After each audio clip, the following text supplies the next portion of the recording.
I have gone back and forth about sharing this story for a long time, because every time I try to explain what happened that night, people either think I am making it up, or they get this uncomfortable look on their face like they believe me, but wish they did not. I was 14 when this happened, and I am in my 20s now, and I still cannot sleep in an unfamiliar house without checking every door and hallway before I close my eyes. My classmate Natalie invited a few of us over for a sleepover at her house on a Friday night during the winter. Natalie and I were not super close, but we were in the same friend group, and she had been wanting to have people over for a while, so 5 of us said yes and made plans to spend the night. I remember my mom dropping me off that evening, and even she commented on the house, saying it looked like one of those old places that had been around forever. And she was right. Natalie's house was one of the oldest homes on the block, and it had this heavy, outdated feel to it, like the walls themselves had been absorbing decades of silence. The ceilings were high, and the hallways were narrow, and the wooden floors creaked with every single step no matter how carefully you walked. Natalie told us her family had lived there for over 30 years, and that her grandparents had actually owned the house before her parents took it over. She said it casually, like it was nothing special, but there was something about the way the house felt that made it seem like it was holding on to more history than anyone was willing to talk about. The 5 of us set up camp in the living room, which was a big open space near the front of the house, separated from the kitchen by a short hallway and a door that swung both ways. Natalie's parents were upstairs in their bedroom on the 2nd floor, and they told us to have fun, but to keep it down after midnight, which of course we agreed to, and of course we did not. We stayed up eating junk food and watching videos and talking about everything that felt important to a group of 14-year-old girls. By around 1 in the morning, most of the energy had burned off, and people started getting tired. 2 of the girls fell asleep first, and then Natalie dozed off on the recliner, leaving just me and another girl named Priya still half awake on the couch. We were not really talking anymore, just lying there in the dark, scrolling on our phones with the TV on low volume. And then somewhere around 2 in the morning, I heard something that made me stop scrolling and hold my breath. It was a whisper. Not from the TV, and not from any of the girls sleeping around me. It was coming from the hallway just outside the living room door. At first, I thought maybe Natalie's mom or dad had come downstairs to check on us, and were whispering to each other, trying not to wake us up. But the voice did not sound like it was coming from a normal standing height. It sounded low, almost like whoever was whispering was crouched down near the floor right outside the door. I stayed completely still, and just listened, trying to make out any words, but it was too faint, like someone mumbling under their breath, in a language I could not quite catch. Then Priya sat up slowly on the couch beside me and whispered, "Do you hear that?" I nodded without saying anything, and we both just sat there frozen, staring at the door and listening. The whispering continued for maybe 10 more seconds, and then it just stopped, like someone had pressed a mute button. The silence that followed was somehow worse than the sound itself. Priya looked at me and said, "What was that?" And I said, "I do not know. Maybe her parents are awake." She shook her head and said that did not sound like someone talking normally, and I agreed, but I did not want to say what I was actually thinking, which was that it did not sound like it came from a person at all. After a minute of sitting there in the quiet, I got up and walked over to the living room door and slowly pulled it open. The hallway was pitch black. I could not see more than a couple feet in front of me, and the rest of the house was completely silent, like everyone and everything was holding its breath. I closed the door and told Priya it was probably nothing, and we both laid back down, but neither of us closed our eyes. About 10 minutes passed, and I was starting to think we had just spooked ourselves over nothing when I heard it. Footsteps, slow and deliberate on what I knew was the kitchen tile floor. The kitchen was just down the hallway from the living room, and the tile in there had a very distinct sound when you walked on it. You could hear every step clearly, especially in a house that quiet. The footsteps were not fast, and they were not trying to be sneaky. They were just steady, like someone calmly walking through the kitchen in the middle of the night. I sat up again and looked at Priya, and she was already sitting up too, staring at me with wide eyes. She mouthed the words, "Someone is in the kitchen," and I nodded. We both assumed it had to be one of Natalie's parents getting water or checking on something, so we just sat there waiting for the footsteps to go back upstairs. But they did not. They kept moving slowly across the kitchen tile, and then onto the hallway floor, heading in our direction. I reached over and shook Natalie awake, and she groaned and asked what was going on, and I whispered, "Someone is walking around out there." She sat up looking confused and annoyed and said, "It is probably my mom. Just ignore it." But then she grabbed her phone, and I saw her face change completely. She showed me the screen, and my stomach dropped. Her mom had texted her from upstairs 3 minutes ago saying, "Hey, are you girls the ones walking around downstairs?" And her dad had sent a separate message right after that saying, "We can hear footsteps down there, is everyone okay?" Natalie looked at me and whispered, "My parents are both upstairs, and they are asking if we are the ones making noise." None of us had left the living room. The footsteps had stopped while we were reading the messages, and for a brief moment I let myself believe that maybe whoever or whatever it was had left or gone back to wherever it came from. Natalie was texting her mom back saying, "No, we are all in the living room and none of us moved," and her hands were shaking so badly she could barely type. The other 2 girls were still asleep somehow, and Priya and I were sitting shoulder to shoulder on the couch, not moving and barely breathing. And then we heard it. The footsteps started again, but this time, they were closer. They came down the hallway slowly, 1 step at a time, and stopped right outside the living room door. All 3 of us were staring at that door like our lives depended on it, and the room was so quiet I could hear my own heartbeat in my ears. Then the handle moved. It turned slightly, just enough for the latch to click, and all 3 of us heard it clear as day. Priya grabbed my hand so hard I thought she was going to break my fingers. Natalie whispered, "No, no, no," over and over under her breath. But the door never opened. The handle turned that small amount and then stopped, and whatever was on the other side just stood there. I could feel it. I know that sounds crazy, but I could feel a presence on the other side of that door, like the air pressure in the room had shifted. We sat like that for what felt like an eternity, but was probably only 2 or 3 minutes. And then very slowly the handle turned back to its original position, and we heard 1 single footstep move away from the door, followed by nothing. Complete silence. None of us moved for the rest of the night. We stayed awake on that couch, pressed together with every light in the living room turned on, until the sun came up through the windows, and the house finally felt normal again. Natalie woke the other 2 girls up, and they had no idea anything had happened, and honestly, I almost envied them for that. In the morning, Natalie told her parents everything, and to their credit, they took it seriously. Her dad said he and her mom had heard footsteps downstairs too and assumed it was one of us, which is why they texted. But they both confirmed that neither of them had left their bedroom at any point during the night. The house had a security alarm system that included motion sensors in the hallway and kitchen, and her dad pulled up the log from the night before. There it was in black and white. The hallway motion sensor had been triggered at exactly 2:07 in the morning, which lined up perfectly with when Priya and I first heard the whispering and the footsteps. The system also had a small camera that recorded a short clip whenever motion was detected in the hallway. Natalie's dad pulled up the footage, and all of us crowded around his laptop to watch it. The clip was about 15 seconds long, and it showed the empty hallway in grainy black and white night vision. The motion sensor had clearly been triggered because the recording started automatically, but there was nothing visible in the footage. No person, no shadow, no animal, nothing. Just an empty hallway with the timestamp reading 2:07 a.m. Her dad replayed it 3 times, and each time it was the same. The sensor detected movement, but the camera captured nothing. He said it was probably a glitch in the system, maybe a bug or a draft triggering the sensor, and he seemed satisfied with that explanation. But Priya and I knew what we heard, and Natalie knew too. A glitch does not whisper outside your door. A glitch does not walk across kitchen tile with steady human footsteps. And a glitch does not reach out and turn a door handle in the middle of the night, while 5 teenage girls sit terrified on the other side. I never stayed at Natalie's house again, and we never really talked about it after that week. But sometimes late at night, when my house gets that kind of heavy silence, I think about that door handle turning, and I wonder what was standing on the other side waiting for one of us to open it. And I am so grateful that none of us did. I live on the kind of cul-de-sac realtors brag about in brochures. Quiet, tree-lined, no through traffic, just a loop of nearly identical single-family homes with 2 cars in each driveway and kids' bikes tossed on the lawns. I've been here almost 10 years, long enough to know everyone by first name, long enough that I can tell when something's off just by the way a porch light is left on.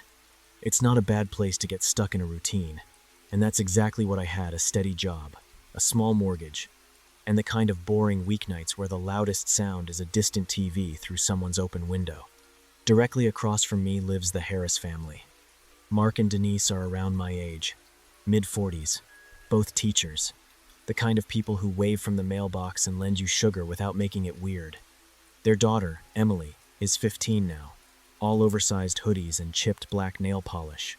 I've watched her grow up from a little kid on a scooter to a teenager rolling her eyes at everything, including her parents' curfew.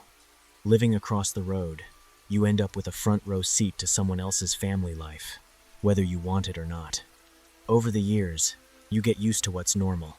The way Denise always waters her front flower beds around 7 p.m. In the summer, the way Mark drags his trash can out late because he always forgets it until the last minute. The bursts of loud pop music when Emily has her friends over on weekends. It becomes background noise. Static. You tune it out. That's why when something doesn't fit that pattern, it hits you harder than it probably would anywhere else. Nothing truly bad had ever happened on our street. Car break-ins, maybe. A busted mailbox once. Kids setting off fireworks too close to the trees. We told ourselves the world was dangerous out there, on the news, in other cities. Our little bubble felt safe. I think that false sense of security is the only reason what happened that night still creeps me out as much as it does. Because it proved that sometimes the only thing between your safe little world and something truly wrong is whether or not someone notices. This was in February a couple of winters ago, right around Valentine's Day. We'd just had a cold snap, the kind that makes the air feel thinner and sharper, and it was one of those crystal clear nights where sound carries too far. I remember checking the clock on the stove as I rinsed my plate. 11:23 p.m. I was up later than usual, halfway through some crime documentary I wasn't really paying attention to. It was a Tuesday, but everything outside already felt like 3 a.m. Through my front window, I could see the Harris house lit up more than usual. The living room lights were blazing, and every once in a while a flash of color would move across the curtains when someone held up a phone. Emily was having a sleepover. I'd seen 2 other girls get dropped off earlier that evening, all arms full of duffel bags and junk food. Every few minutes I'd hear muffled laughter carry across the street when they opened the front door to let the dog out. It was normal teen noise, annoying in the way only teen girls in a group can be, but harmless. I took my trash out late that night, mostly because I'd forgotten and trash pickup was early Wednesday mornings. I grabbed the bin, stepped onto my front porch, and the cold hit me hard enough to make my eyes water. The street was darker than usual, a few porch lights off. The sky, that weird orange-black color you get when there are clouds but no stars. Across the road, the Harris's living room window glowed like a fish tank in the dark. I could see silhouettes moving around, arms gesturing, someone holding up what looked like a phone flashlight and spinning it like a disco ball. I remember thinking how nostalgic it all felt, like some cliché from a coming-of-age movie. Suburban winter night, girls awake way past their bedtime, no real danger. Just the illusion of it in ghost stories and TikTok videos. I dragged my bin back toward the house, one hand on the cold plastic handle, the other jammed in my hoodie pocket. That's when I first saw him. He was standing at the very end of the Harris's driveway, right where their concrete met the street. Not walking, not fidgeting, just standing there. He was bundled in a dark coat, hood up, hands in his pockets. From where I was, I could mostly see his profile and the angle of his shoulders. But what jumped out at me was how still he was. People waiting for rides usually pace or check their phones. He didn't. He just stared at their front windows. At first, I told myself exactly what you're probably thinking. Must be a parent. Maybe one of the girls was getting picked up late. Maybe he'd texted here and was waiting for his kid to come out. That was the rational explanation, and I clung to it. I even slowed my walk a little, hoping I'd see the front door open. A girl appear. Some movement that would make his presence make sense. Nothing happened. The girls kept moving around inside, totally oblivious, shadows laughing in that oblivious teenager way. I pretended I had something to do on my porch just so I could keep watching without being obvious. I adjusted the doormat. I fussed with a dead plant. The guy didn't look over at me once. From the angle of his head, he was laser-locked on that living room window. 10 minutes passed, which feels like a long time when you're basically spying on your neighbor's driveway, and he hadn't moved an inch. That's when the excuses started to fall apart in my head.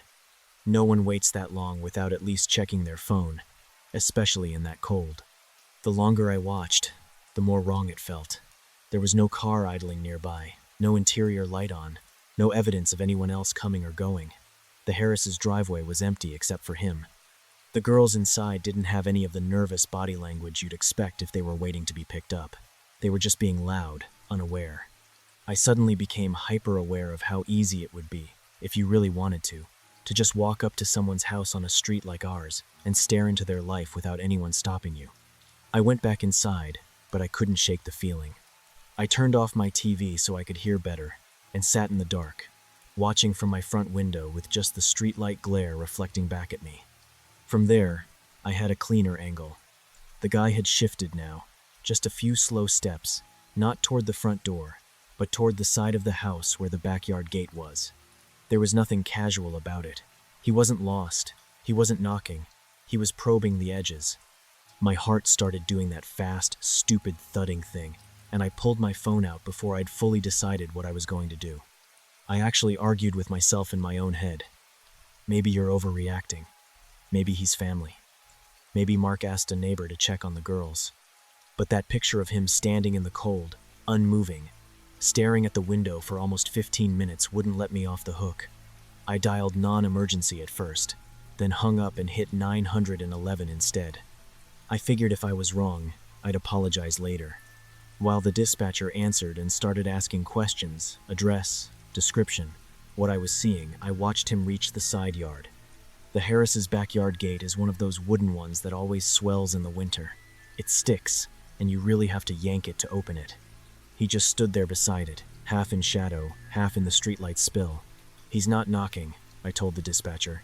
He's just watching them. Right as I said that, one of the living room curtains across the street shifted, just a couple inches, like someone inside had brushed it aside with 2 fingers. I saw a slice of a girl's face, pale in the lamplight, eyes scanning the street. She froze when she saw him. Even from that distance, I could tell. Her shoulders went rigid, and the curtain jerked shut like she'd yanked her hand back. The man immediately stepped backward, almost melting into the shadow between the Harris's garage and the neighbor's hedge. It was so fast, so practiced, like he'd done that exact move before. That was the moment my stomach dropped. The police got there faster than I expected, maybe 8 minutes after my call. But 8 minutes is a lifetime when you're watching a stranger lurk outside a house full of kids. By then, he was gone. No silhouette at the gate, no shape at the driveway, just tire tracks and footprints I couldn't quite make out from my window.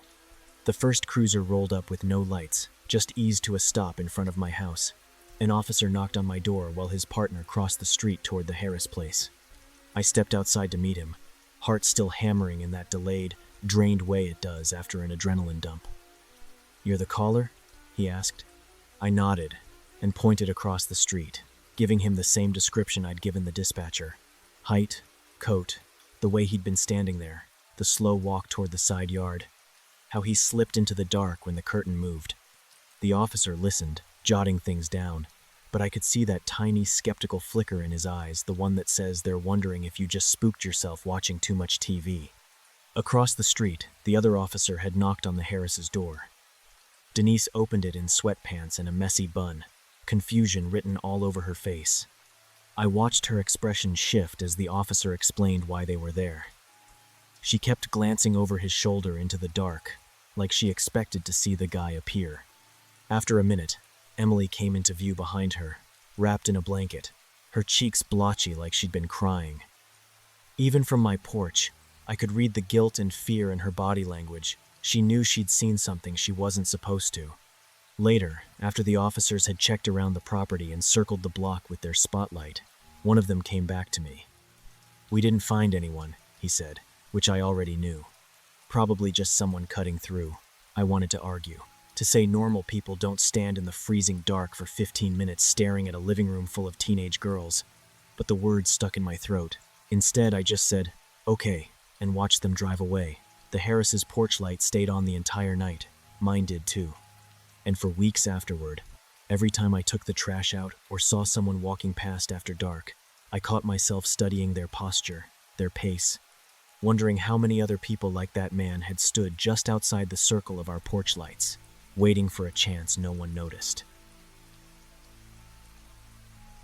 I was 15 the winter this happened, and I have never told this story to anyone outside of my closest circle, because honestly most people would not believe it. My name is not important, but what happened that night at my friend Freya's house changed the way I look at the dark and the cold and the silence that comes with both. Freya and I had been best friends since 6th grade, And every winter break we would do a sleepover at her place because her house was bigger and her parents were pretty relaxed about letting us stay up late. Her house was one of those places that sat right on the edge of a quiet suburban neighborhood where the backyards basically melted into thick, dense woods that stretched for miles. During the day, those woods looked peaceful and calm, but at night they became something else entirely. That year, 3 other girls came over too, and we had the whole upstairs to ourselves with snacks and blankets and phones and everything you would expect from a group of teenage girls during winter break. By around 11, everyone was winding down, and by midnight, the other 3 were completely passed out on the floor in sleeping bags. But Freya and I were still wide awake, sitting on her bed watching random videos on her laptop and laughing at stupid things the way you do when you are 15 and everything feels funny at midnight. Her room was at the back of the house on the 2nd floor, and had a big window that looked directly out over the backyard and into the tree line. We never thought twice about that window until that night. Freya's dog was a medium-sized mutt named Biscuit, who was usually the most lazy and unbothered animal you have ever seen. He would sleep through thunderstorms and not even flinch when you dropped something loud in the kitchen. But that night, around 12:30, he got up from his spot near the door and walked over to the window. He just stood there, staring out into the darkness with his ears pinned forward and this low, rumbling growl coming from deep in his chest. Freya looked at me and said he never does that, and I said maybe there is a raccoon or a deer or something out there. She laughed a little and said, yeah, probably just a raccoon, but her voice did not sound convinced. Biscuit did not move from that window. He just kept staring and growling, and every few seconds his body would tense up like he was watching something move out there that we could not see. I remember thinking that animals know things before we do, and whatever Biscuit was sensing, it was not a raccoon. Freya called him back to the bed, and he came, but he kept looking over his shoulder at that window, like he was afraid to turn his back on whatever was out there. I tried to focus on the video we were watching, but I could not shake the uneasy feeling that had crept into the room along with the cold draft coming off the glass. After a few more minutes of Biscuit acting strange, I finally got up and walked over to the window. Freya whispered, "What are you doing?" And I said, "I just want to look." I pulled the blinds apart just enough to see through, and at first, everything looked normal. The backyard was covered in fresh white snow that had been falling since the afternoon, and the tree line was just a dark wall of shadows maybe 40 feet from the house. But then I noticed something that made my stomach drop. There were footprints in the snow. They started from the edge of the woods and came in a straight line directly toward the house, stopping right below Freya's bedroom window. I told Freya to come look, and she did, and we both just stood there staring at these prints that had no business being there. The weird part was there were no footprints leading away. Whoever made them had walked straight to our window and then just stopped. Freya said maybe they were from earlier in the day, but we both knew the snow had been falling fresh for hours, and these prints looked new and sharp and defined. I said, "Freya, those are not old prints," and she said, "I know," and we just looked at each other in the dim light of her room with this growing sense that something was very wrong. We were about to wake her parents when we heard it. Slow, deliberate footsteps on the wooden deck below us. Not fast, not panicked, just steady, like someone casually walking around the outside of the house in the middle of the night during a snowstorm. Freya grabbed my arm and whispered, "Do you hear that?" And I could barely nod because my whole body had gone rigid. The footsteps moved along the side of the house and then stopped directly below our window. Freya fumbled with her phone and texted her mom, but her parents were asleep on the completely opposite end of the house and did not respond right away. Then came the tapping. 3 slow taps on the glass of the window directly below us on the 1st floor. Not loud, not aggressive, just soft and patient, like whoever was out there was testing the glass or letting us know they were there. I whispered to Freya, "We need to call the police," and she whispered back and say, "What, that someone is tapping on our window." We sat frozen on her bed, holding on to each other and barely breathing, and after what felt like an eternity, the tapping stopped, and the footsteps moved away from the house, slowly fading into silence. We waited maybe 10 minutes before either of us had the courage to look outside again. Freya went first this time, and she pulled the blinds back and looked down into the yard. She said there is nobody there. I looked too, and she was right. The yard was empty and still, and the snow was falling softly like nothing had happened. But the footprints had changed. They were closer to the house now, much closer than before, like whoever or whatever had made them had moved while we were not watching. They still ended abruptly with no tracks leading away, and no sign of how someone could have walked up to a house and then simply vanished. We did not sleep at all for the rest of that night. We sat on her bed with every light in the room on, and Biscuit between us, who had finally stopped growling and just lay there with wide open eyes like he was standing guard. When the sun came up, we went outside with her dad to show him the footprints, and the yard was completely untouched. Fresh, smooth snow covered everything. No prints, no tracks, no marks of any kind. Her dad looked at us like we were being dramatic teenage girls and said we probably dreamed it or scared ourselves with too many horror videos. But Freya and I knew what we saw and what we heard, and we never stayed in that room again during winter break. Sometimes I still think about that night, and I wonder who was standing under that window in the freezing cold in the middle of the night, just tapping and waiting, and what would have happened if one of us had opened it.